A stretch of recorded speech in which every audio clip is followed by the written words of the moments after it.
How to add local files to Spotify on Android.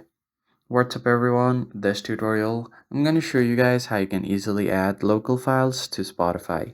First thing first, open up your Spotify app, and once you've opened it up, make sure that you're logged into it. Once you're logged into your account, tap on your account at the top left. Once you have done that, you're going to head over to Settings and Privacy.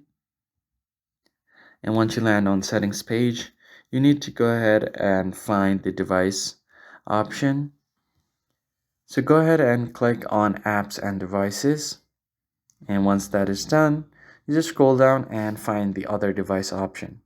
On this other device, you are going to have to turn on this local audio files. It lets you add tracks from your device to your library. So just turn it on. And now if you want to add your tracks to your library, you can do that. Click on plus.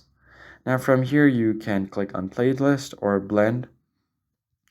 Now you can create your playlist and then click on add to this playlist, and you'll be able to add songs from your track to your playlist as well.